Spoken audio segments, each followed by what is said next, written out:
First, Kang Byoungho, the esports manager from K-League. Roy Hessing, CEO of Maccabi World Union. Lisa Ghil, education manager for the Korea Anti-Doping Agency.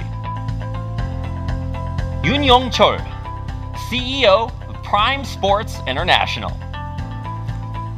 And Samart Benjamin Assarasakorn, the Chief Executive Secretary of the Thailand Esports Federation. All right, as you may be able to see, we have some of our guests joining us online, so a big welcome to all of them, and some of our guests joining us here in person. So before we get this conversation started, I just want to mention that you may be able to see these glass barriers between us. This is to prevent or to just be conscientious about the current situation with COVID-19, and hopefully that and many other steps will help us all stay safe during this time. Because as much as I would love to have all of us here in person, unfortunately, that's not possible. So I do want to thank both of our guests for being here in person and the rest of our guests for joining us here online from wherever you are. So thank you once again to all of you for joining us for our conversation about bringing the traditional esports community, or the traditional sports community and esports community together. It's a topic that's on all of our minds. So my first question to our panelists is, what are some ways that traditional sports and esports have been converging in the current era? Just some examples about the convergence of esports and traditional sports. And this question is open to everyone. Well, can I start first? Absolutely. Yeah. Okay, so I think that the esports and traditional sports have been converged in a long-term process in a different way, depending on which game title we're currently talking about.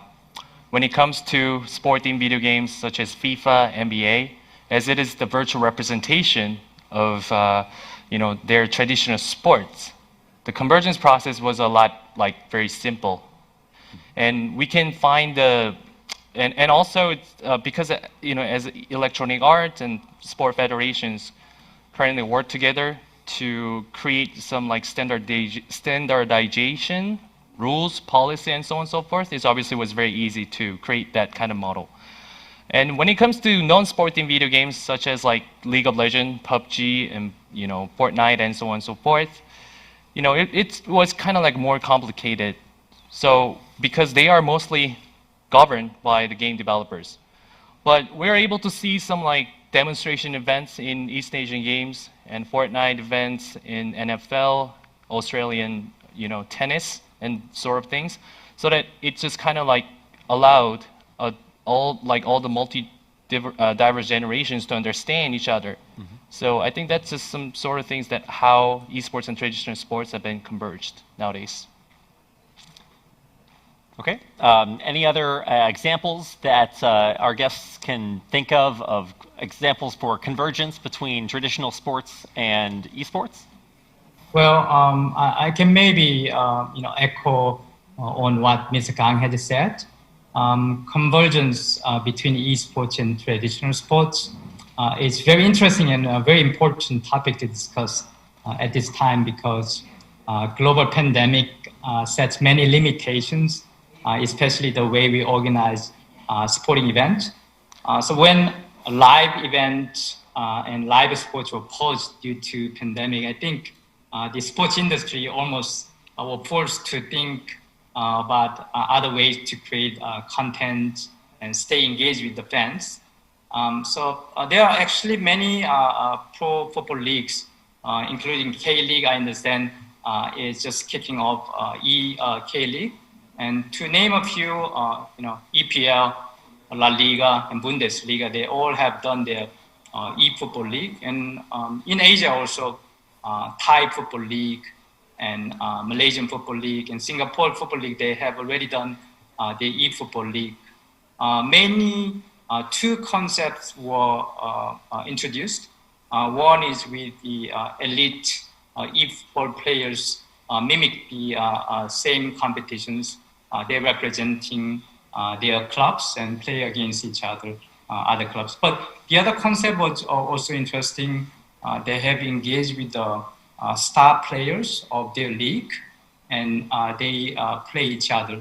I think this is more for cheering up defense. While there was a lockdown, everybody had to stay at home, and this was a message for people to cheer up and stay relevant, and we are going through together. So that is some of the example that I can share with the group here. Yeah, I would like to say a few words about it. I think that we should all be attractive for the youth generation. And it doesn't matter if it's going to be the traditional sports or either the esports. If we will not be attractive to the youth generation, we will lose participation, and we will lose connection and opportunities to bring more partners. And it doesn't matter if you're going to lead the IOC, the International Olympics, or the Maccabiah Games, or any other sports mega event. If we will not be able to combine the virtual world together with the traditional sport, I think that it will be a lose-lose situation. I don't think that we should do it and make it in all sports, but we should find the right way to increase the opportunities and the partnership between the virtual world to the traditional sport.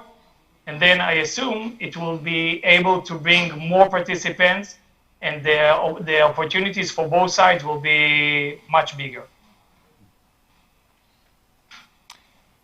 Yeah, many more opportunities for both sides. I think that's something everybody's looking for. How that happens is a big question on everybody's mind. So while there are a lot to offer, I'd just like to kind of talk about that. What are some of the things that esports offers traditional sports, and then vice versa? I'll ask the last question first. What are some things that traditional sports can learn from esports? Maybe address this to Mr. Hessing. Roy, what are some things that, as a representative of a large traditional sports event, you've been learning from esports? That's a great question, because especially now in this period of time that we have the coronavirus and the COVID, and unfortunately many countries are in lockdown, I think that we should try all sports, and it doesn't matter. As I told you before, in some previous calls, I was a water polo player. And unfortunately, nobody can enter the swimming pools right now due to the COVID. And all of a sudden, the International Water Polo Association started to create more online activities that bring the water polo players into the virtual world and still keep them in shape. And hopefully all of us hope that the COVID will not stay here for a long time. But I think that it gave us this period of time that we are in-house, locked down without the opportunity to do the traditional sport. It gave us the opportunity to think a bit different and to think a bit out of the box. And I'm sure that in the next few years, we will see more and more combination between the virtual sport and the traditional sport that will benefit both sides. And to be honest, I totally think that that's the only way, that this is our future. And we all have to adapt it and to learn how to increase the combination between the sports. Any other thoughts on lessons that traditional sports can learn from esports? Well, let me just add to the first point, the first question, that about esports and traditional sports. What are some of the examples? And well, from my point of view, I think that esports has always been adopting traditional sports principles with doing competitions. I mean, to me, sport is about friendly, regulated in a fair environment under a set of rules. Now, you can see from example with all the gaming competitions in the world, which has been around for many years, it's just recently that we have, over the few years, have seen esports being played in traditional sporting events like Asian Games back in 2017 as a demo, then SEA Games last year in the Philippines, and we are continuing to see more convergence between traditional sports, adopting the the ways and the values of the sport in these international sporting events. Putting to the next point is, we can see that some of the trends in sports that are converging together, like recently we helped with the virtual sports with the United Through Sports with IOC and GEES20, because of COVID. We have Paralympics, people, underprivileged kids who can perform, showing their talents online and converging together between traditional and the technologies that is provided. So those are some examples of how esports can learn, or traditional sports can learn from esports, but I'd like to also ask the opposite question. What are some lessons that esports can learn from traditional sports? Maybe Lisa? Yeah. First of all, in order to understand the traditional sports, we should first know some of them. What I'm saying, just like everyone in Korea is different. All sports are different. So esports is totally different from the traditional sports. But nowadays, esports is anywhere. Today's modern society, where people live in online due to COVID-19 and developed internet communication. So those kind of the things is big differentiated advantage from outdoor sports that are affected weather or external factors. So esports is it's a big potential future. On the other hand, traditional sports have a good effect through the physical training and activities. But on the other hand, international organizations that hosted international competition and events, those international organizations didn't have any specific rules and regulations at the beginning time. So during the Cold War era, the use of the political tools was bystander and encouraged. Through these trial and errors, traditional sports, they learned lessons as well. So they're working hard not to repeat that mistakes. So their rules and regulations are revised every year. The fact that the political, practical application, those are revised, and they need to take some days and months of deliberation, is what esports should see and learn, I think.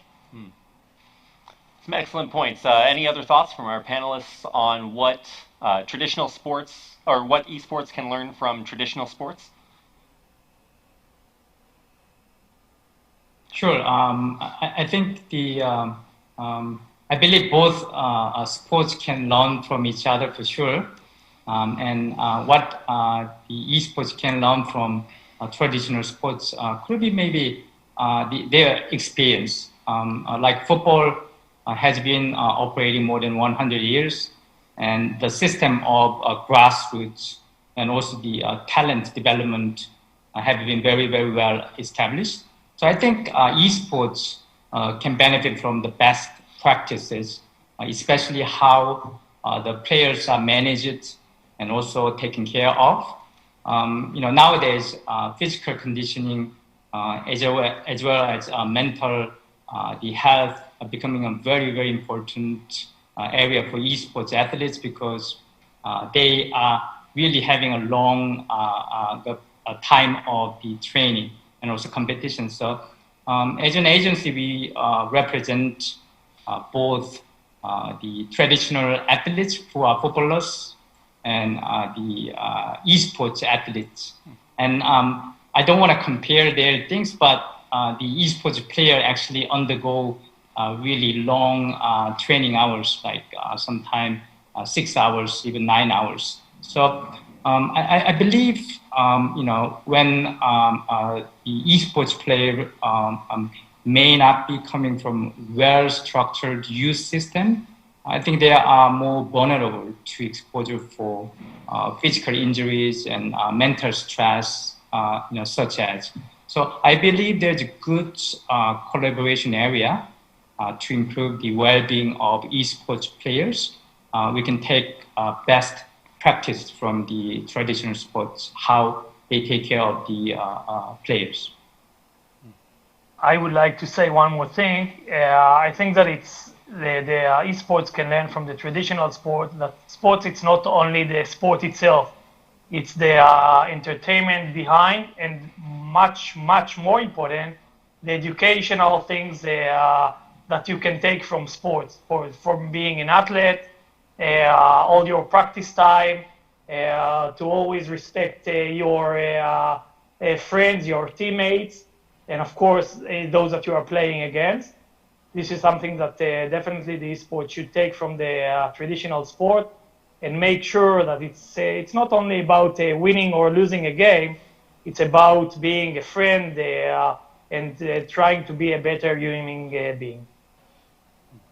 Yes, can I just add to Roy and what Yong's points about traditional, how can adopt a few things to esports, and from my experience is that the teams sometimes need the management side of traditional sports as well. So it's not just about playing the game itself. It's about the management, the travel time, the eating, the resting, making sure they're healthy and fit and their mindset is with the game.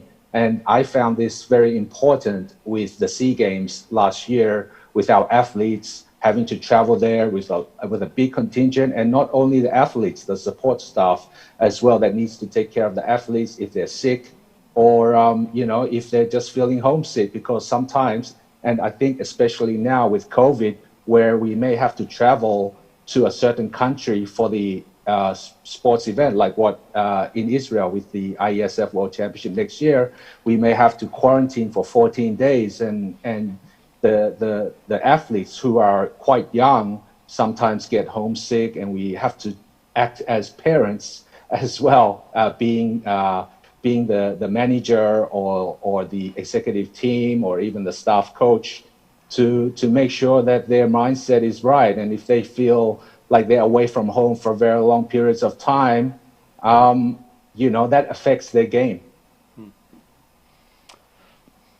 Absolutely.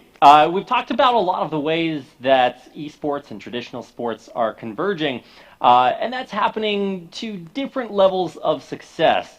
So maybe now we can touch on a few of the difficulties that esports and traditional sports have had, and kind of what the hurdles are that both groups need to overcome to further grow together.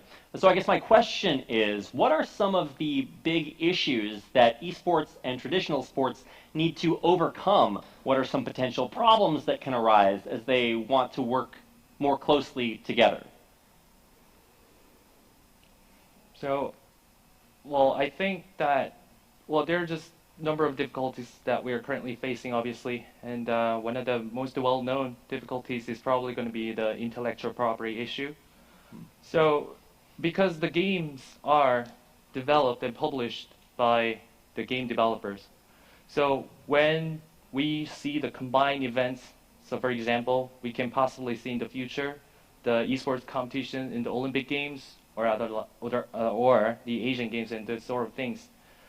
Probably through that kind of combination, the commercialization is going to be the major issue that we probably going to all get involved with. So when we finally create some kind of content through hosting esports event in other major event, then the content itself, like which organization, which stakeholder is going to be the one that is going to have the right to sell those kind of content. So we obviously need, I think that that's one of the biggest things that we need to overcome, and we probably going to need some sort of like a criteria that like regulates which parts are going to be the whose organizations, and these parts are going to be belong to, you know, what organization. So I think that's going to be the like biggest conflict that we probably going to have to deal with.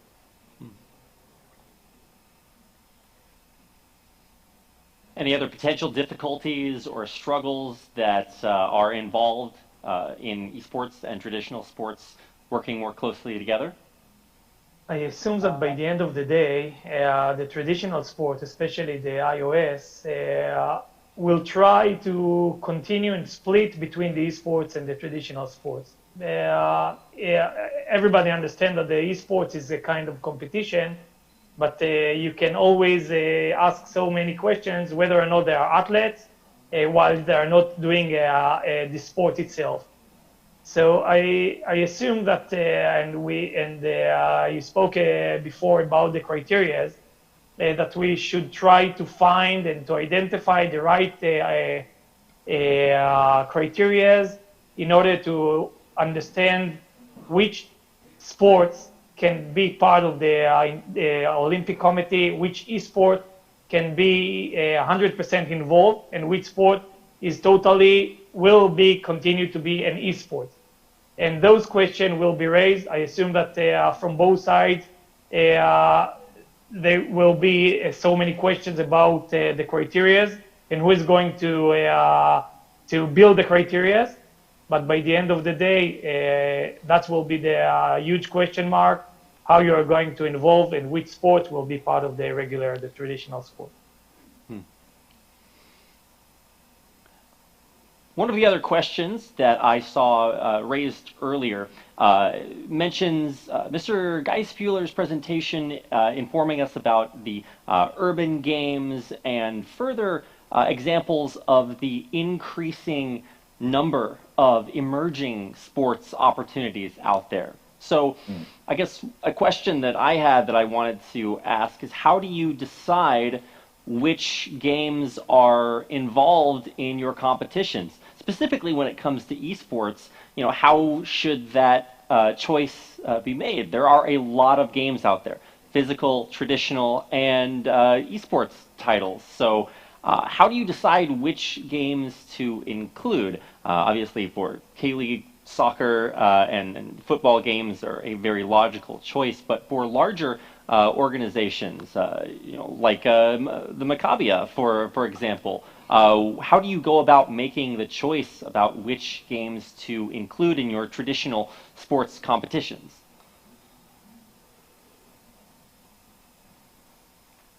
Yeah, I think that's really a good question, and I think we need to discuss and address for the future considerations. One of the challenges that I think the game selection for multi-sporting events is really something that we need to think about. For example, as Ben just mentioned, that SEA Games has SEA Games, which is Southeast Asian Games. They have confirmed that esports will be a medal sport again in 2021. But the task is not ended yet. There's another huge task waiting for the organizer. They are required to go through the game selection process. In the past, Asian Games and SEA Games, they have about 4 to 6 game titles. And you know, selecting a game title that is fair for and also suitable for all participating countries is quite challenging. As Rafe said, you know, there are so many the game titles are available: PC, console, mobile games are becoming very popular in Southeast Asia, and also we need to review whether it be strategy game, team game, shooting game, and fighting game. Maybe you know, we are thinking further.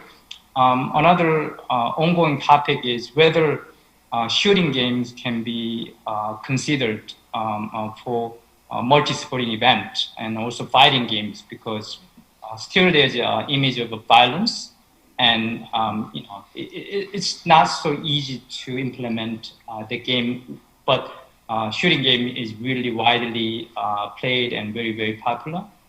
So in order to have this kind of challenges to overcome, I believe that's where IESF and AESF, these governing body can set rules and regulations, and maybe form a group to do the selection process of those game titles in a multi-sporting event.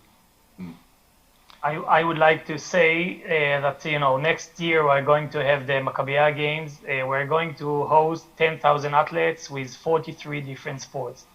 And as soon as we've heard that the International Olympic Committee decided that before Tokyo Olympics, which is supposed to originally be in 2020, they had the esports exhibition, we thought that it's a great opportunity for the Maccabi Games as well. And then we contact those that are the ones that knows much more than anybody else about the esports, IESF and the Israeli Esports Association. And I think that together we should try to find first what are the trends in 2021. I assume that the trends will be different than in 2022. And as I said before, we have to understand that we need to be attractive for the youth generation. And if we will not find the right games at the right time, we will lose participation and partners, etc.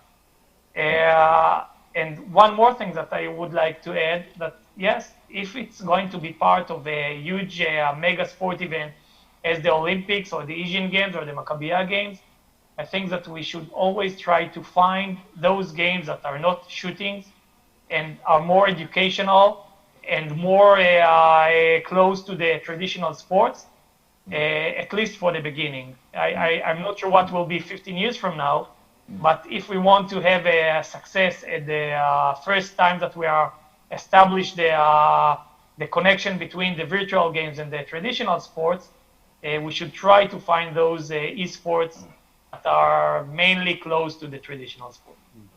Let me just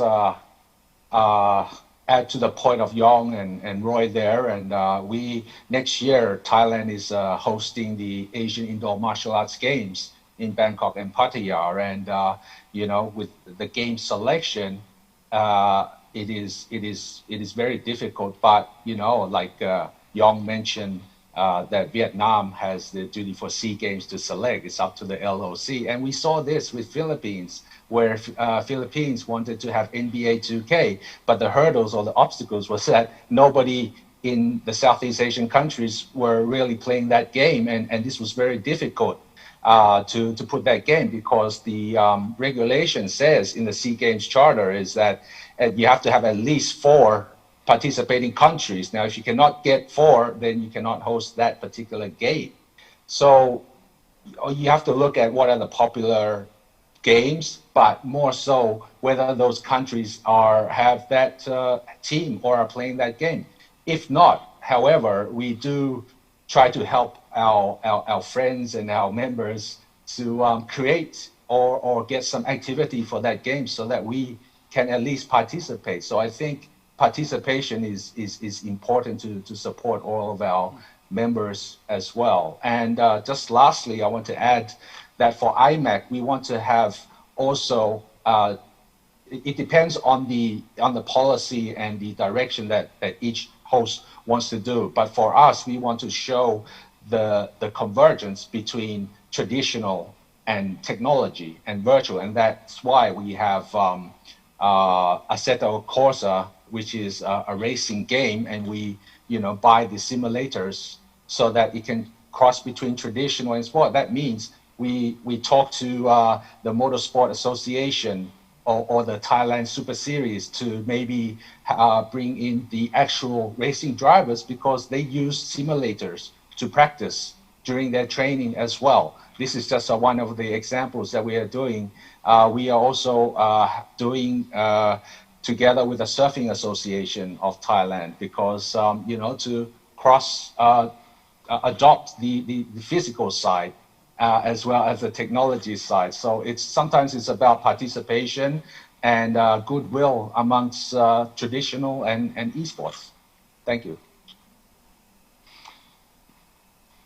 Absolutely, about the cooperation, the goodwill between the two groups that fosters them working together and converging, which is part of our topic. One of the other factors that also helps traditional and non-traditional sports and esports work together is how information is given to each one of the parties. And so education becomes a very important way that the different groups can grow together.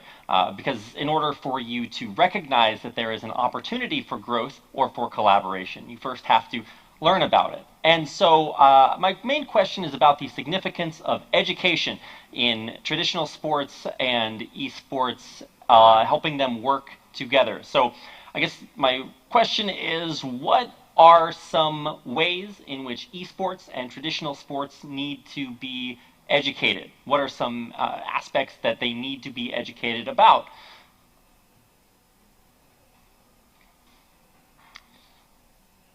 I think, well, there'll be a number of things that they both can be educated together. And so I just want to point out just some important things, and one of them is going to be the player development and coach development models. The way the players are developed and coaches developed are so different between esports and traditional sports. So, you know, just, well, based on my experience in the esports, you know, well, I actually have some experiences in both communities, and then when I just had some conversations together with some coaches in traditional sports, they often quite get shocked the way, you know, to just hear about like how, you know, esports players are, you know, developed, because they are required to participate in a long-hour game training, and like even though it like everything has been improved over and over, but still like there's some criteria that the young kids are required to do in traditional sports, but the esports players are not like not binded with that kind of criteria. So, and if you look at the structure, I just want to point out the governing system. You know, the traditional sport associations are governed by the upper level of organizations, such as Olympic committees or the Ministry of you know, sports. And they kind of like requires those sub-organizations to follow some kind of like a young player training methods and the code of conduct, that kind of sort of things. So I think it's one of the things that they, you know, esports need to be educated, and like both need to be educated. And also there are some elements that esports cannot be, you know, cannot achieve the things that the traditional sports pursuing. And for traditional sports side, I think it's also important for them to understand each other. So basically through continuous conversations, they probably going to have to come up with a new, brand new, like kind of criteria and idea that can be satisfied, that satisfy both of them. Kind of to add on to that, what are some subjects that esports tournament organizers need to be educated about? Maybe Lisa? In my perspective, I'm in charge of the anti-doping education, so I recommend anti-doping education for esports with a lot of positive potential and effects. Actually, last month, to strengthen fairness of esports and develop anti-doping program, a memorandum of understanding was signed with International Esports Federation and Korea Anti-Doping Education, Anti-Doping Agency. So we hope it should be considered that anti-doping education should be, you know, main education or regular subject in esports for converging and going forward with traditional sports through that. I think that one more thing that it's important to remember if someone is going to organize a huge event, that it's not only the sport or the event itself, it's the entertainment behind. It's to always remember to give back, always remember to do some volunteering and to give back to the community. to tour. It doesn't matter if you are travel to Israel, to Korea, to Thailand, or to China. Always try to bring those participants and make sure that they are staying for 1 or 2 days more in order to learn about the culture, to learn and to tour, to meet the local people, and to make some friendships. You know, that's the most important things while we are doing sports. As I've said before, it's not only if you are going to win or to lose, that's always important, but it's to make sure that everybody and each participant, either it's a coach, a manager, or the athlete or the player himself, is going to be a better human being.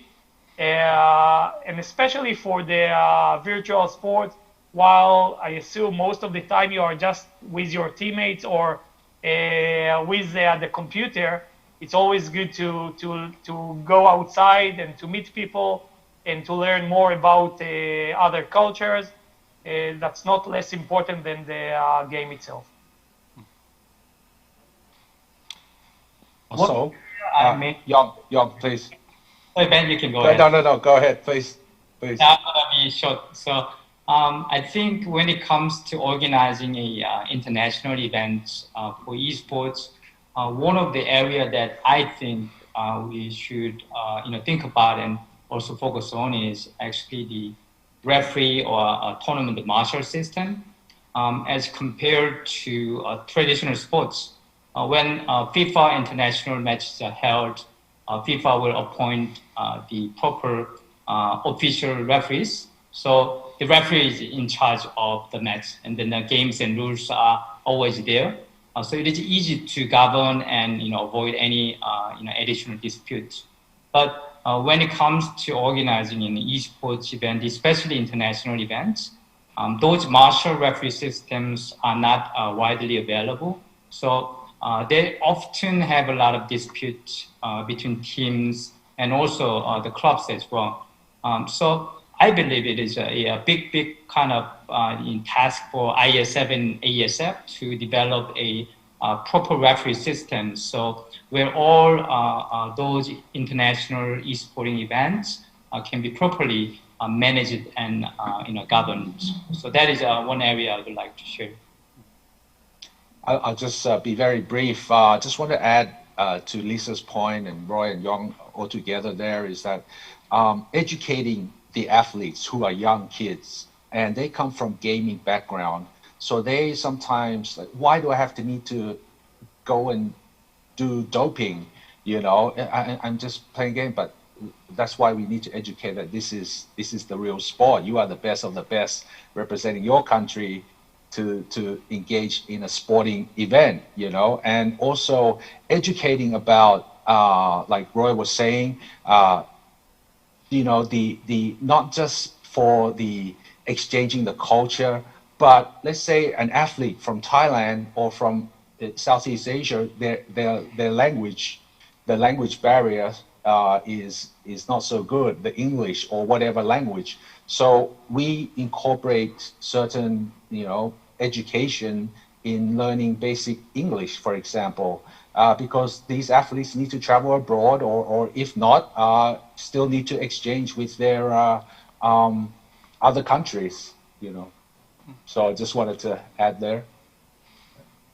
Yep, lots of different opportunities for education. You actually mentioned, Ben, that esports athletes may not see necessarily the purpose behind this additional education, but that doesn't keep it from being just as significant. And one of the examples that you mentioned is maybe this esports athlete doesn't understand why he needs to go through a drug test or something like that. But when you are the best of the best, that's absolutely very necessary. And since Lisa is here, I wanted to kind of ask you a form of that question, which is, what are the benefits of including anti-doping measures in esports? If the anti-doping program is included in esports, I think it will expand the awareness and base of esports along with traditional sports. Also, esports athletes will be able to learn about the anti-doping and how to protect clean athletes and esports. Also, they have same goals and common things with traditional sports.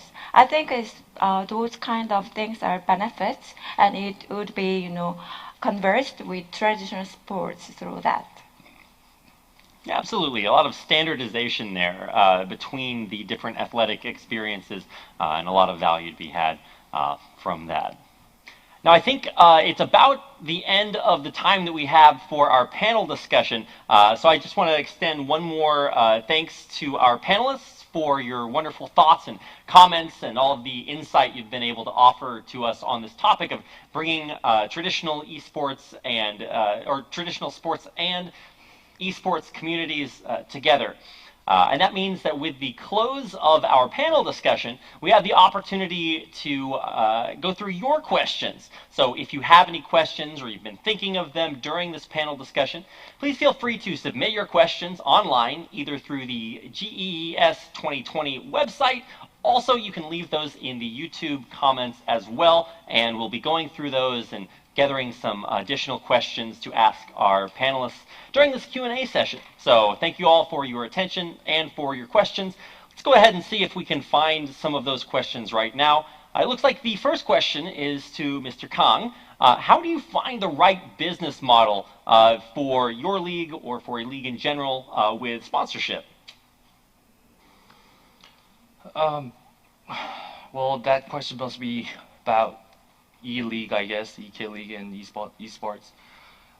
So basically, as we prepare for this event, we have made a number of conversations together with Electronic Arts and Nexon to find the best league model together. Even though there's some E-League exist in other countries and other professional leagues, we realized that the South Korea has its own unique characteristics and infrastructure that we are able to take advantage of.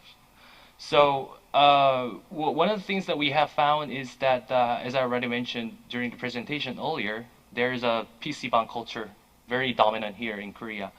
And bringing everyone together in person, we thought it's going to be the one of the most important sports values, because they can literally meet together and socialize. So we considered that, and at the same time, we realized that the CASPA had its official esports facility selection kind of project that are working together with the government. So we kind of assigned an MOU with CASPA in order to host the nationwide esports competition utilizing those facilities, so that we knew that it's going to make a great impact on the gaming community, and it's going to maximize the impact of E-League together. So which we did, but unfortunately due to COVID, we ended up running esports online, but still we are able to gain some of the benefits from that kind of things. And at the same time, we analyzed our marketing assets that are available using our professional league. Well, obviously, as I said, we have 22 teams, and we are on the same page, and our teams kind of follow our policy and vision strategy. So when we made an announcement, they all did the same thing. So it was really easy to reach out to all the gamers and all the football fans all together. So eventually, E-League has become really great assets for partners and sponsors that are interested in promoting their products. So I think those things just kind of made us to create some right business model based on all the research that we did and all the conversations we had together. So I hope, yeah. Thank you very much. There's somewhat of a follow-up question to that, and it's asking about the relationship between fans in E-League, or fans in K-League, and fans in the EK League. Have there been any marketing opportunities that you've seen from the EK League attracting any sponsors for the K League, the other direction? Oh, definitely. So obviously, not only has EK League created opportunities for us to increase the amount of sponsorship investment with our existing partners, but it also has allowed us to reach out to those gaming gear partners that we had not reached out before, because we didn't have that kind of like marketing assets that can be relevant to those kind of companies and those sector. So due to EK League, we signed a new partnership with HyperX. I'm pretty sure most of you guys know what kind of company it is. And at the same time, some of the agencies reached out to us, and they are trying to hook us up with those kind of like gaming gear companies, gaming chair companies. And also, there are some companies that we are currently working together, and we are almost getting close to signing the title sponsorship. Well, at this moment, I cannot release what company it is, but it's a international company and one of the like, well, it's very well known, the electronic company. So, you know, obviously, because we brought a lot of young kids over to, you know, our league, our organizations, we obviously have created a great marketing assets, and a lot of companies are begin to get some interest in working together with us. Thank you very much. General question here from our chat.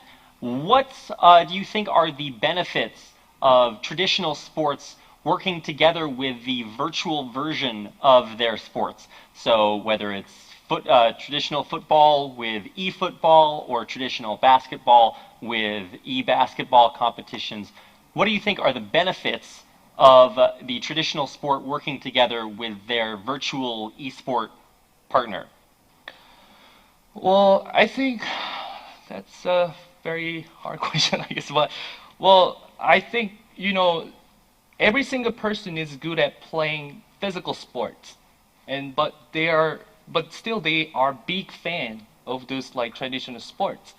And I believe that e-league or e-sports, e-football, like sporting video games, kind of like create opportunities for those people who are not good at physical sports to experience what it is like to be in the in-game football. I mean, like you know, those kind of video games. So I think from that perspective, it actually benefits benefits those people who are. I mean, so that's why I think it is important to teach e-football in football clubs to embrace like everyone.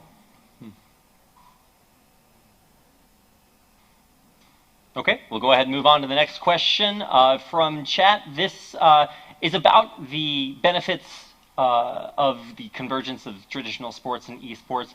And the question is, does esports need to be featured in traditional sports competitions like SEA Games, Asian Indoor Martial Arts Games, Olympics, Maccabia, or is it the other way around? Do traditional sports events need esports to be a part of them? Who do you think benefits from that? Is it both? Is it one more than the other? What are your thoughts?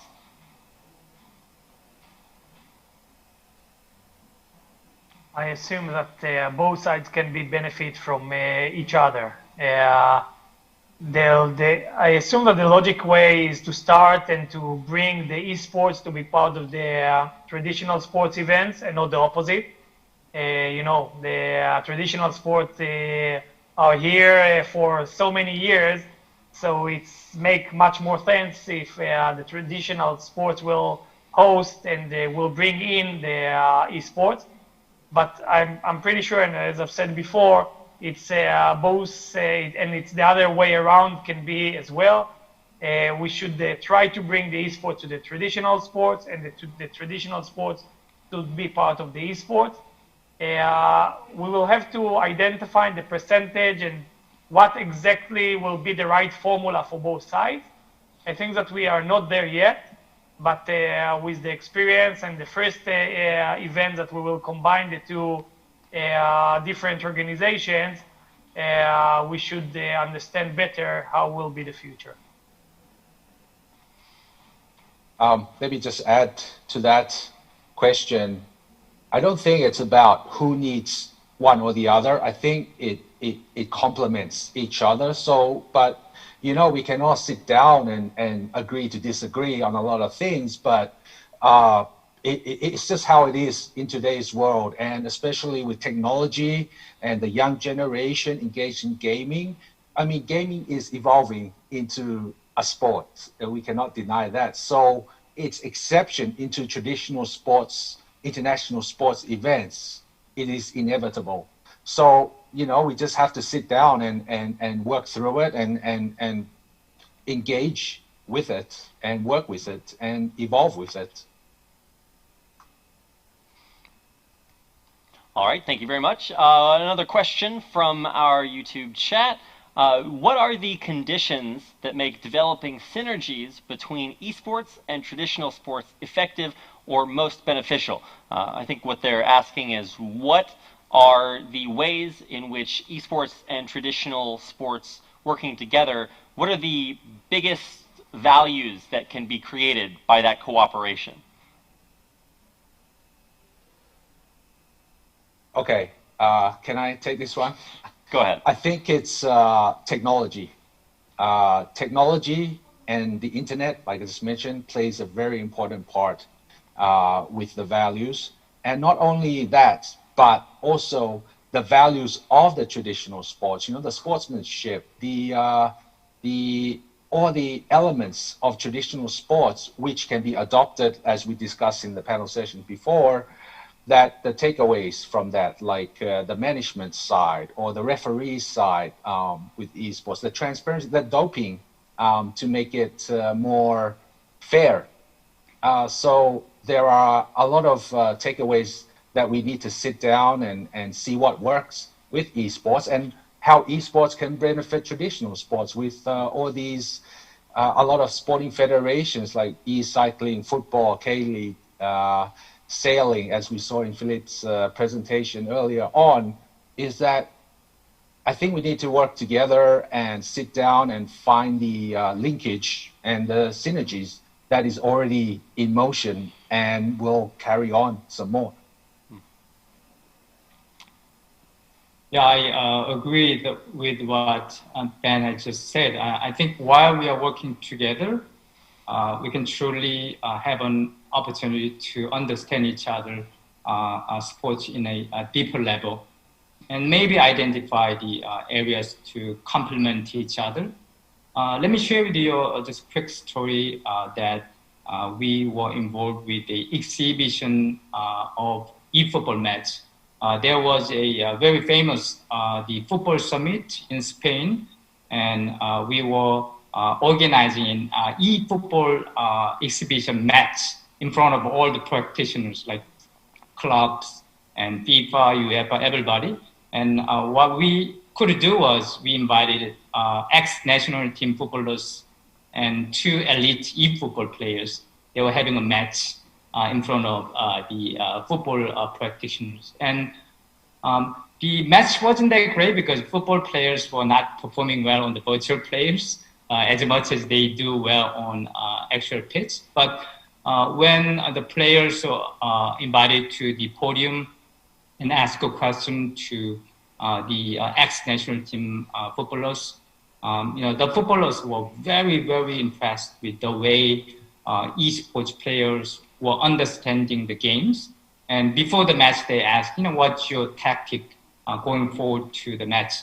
And the football player mentioned that we are going to be defensive in the first half, and then we're going to attack on the side in the second half. So the famous superstar of the football player were very, very impressed, and they had a deeper understanding of the esports, and vice versa.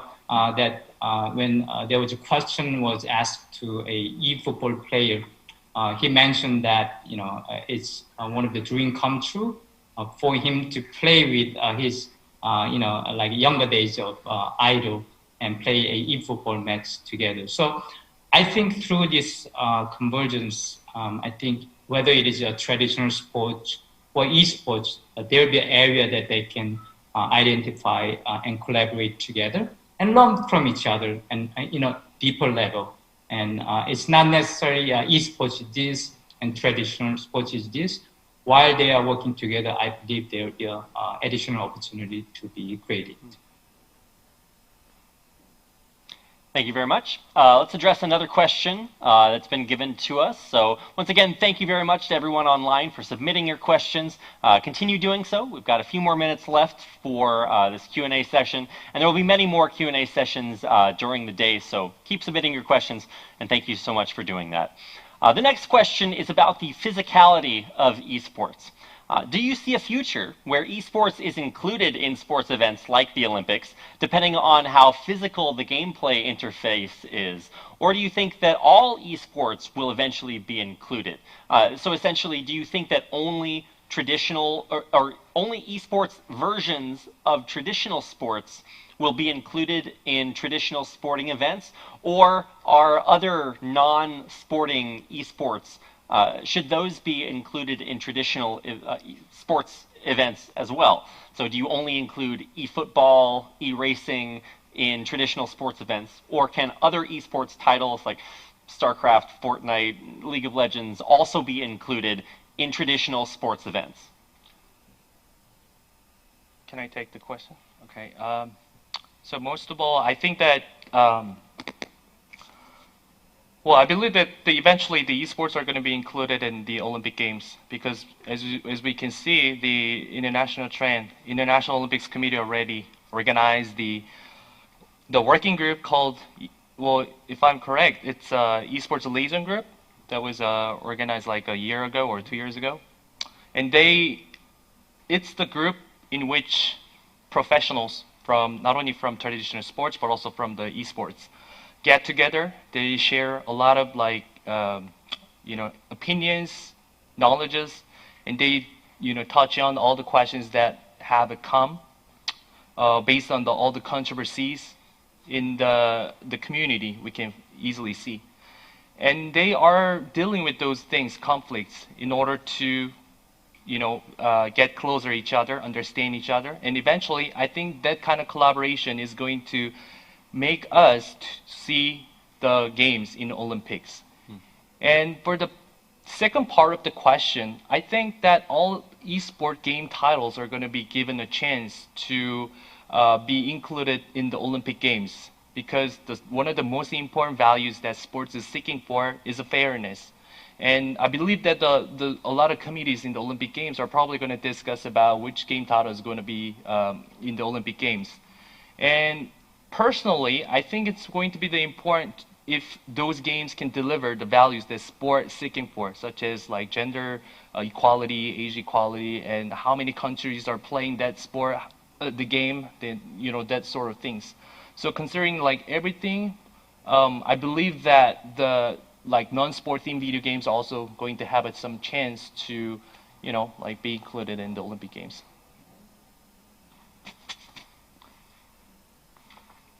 All right, thank you very much. A related question for our next question from the comments section what do you think are some of the reasons that esports has not yet been included in the Olympics?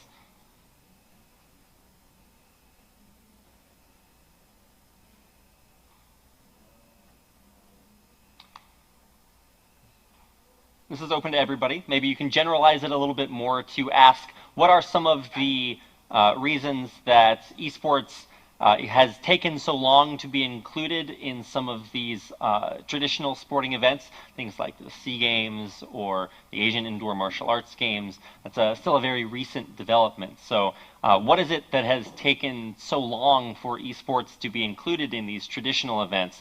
And what do you think are the issues that are keeping esports from being a part of events like the Olympics? Well, let me share my point of view on this topic. I think that the Olympics is seeing and exploring what titles and how the gaming world can synchronize and develop into the Olympic model. And first of all, we have to look at the Olympic values, right? What are the foundations of that? Respect, sportsmanship, equality, and no promotion of violence and prejudice amongst race, religion, and all that, first of all. So it all depends also on the contents the nature of the contents of that particular game. Now, just to recap back to the last question there, I think it's related. And that is, I think that if there was to be esports title there, it will have to start with the genres that are sports. And I think it will evolve into a virtual sport where, you know, you have your e-cycling, you have your motorcycling, sailing, and so on, where it exerts physical activities while engaging in electronic device. So it is a very difficult question, but hypothetically, and we can all make assumptions that I think the contents plays a big part in what games will be part of the Olympics, if it were to be, that is. In my opinion, I think, thanks for the comments, Ben brought it up. I think it's very challenging, task to have esports to be part of, Olympic Games. But I think we are making a very promising development. For example, of rugby and golf. They have been here for a number of years, but they've been just accepted as a Olympic Games not long ago. So I guess it is an ongoing process we need to develop. And I believe that, especially in Asia, as Ben mentioned earlier, Asian Game introduced esports as a demonstration game in 2018. Soon after 2019, there was a SEA Game accepted as a medal sport.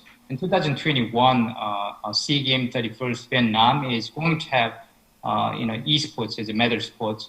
I believe there is a discussion with IESF and Asian Games and OCA, also Hangzhou. I think there will be a promising development, but esports has been relatively new as compared to other traditional sports. But I think we are making tremendous development in terms of making this as part of the Olympic agenda.